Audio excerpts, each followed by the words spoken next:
ঠাকুর ভক্তদের বললেন, আমার একটি আধটি স্বাদ ছিল।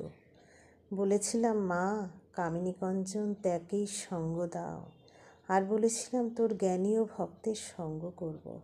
তাই একটু শক্তি দে, যাতে হাঁটতে পারি, এখানে ওখানে যেতে পারি। তা হাঁটবার শক্তি দিলে না কিন্তু। ভক্ত ত্রৈলোক্য হেসে বললেন, স্বাদ কি মিটেছে?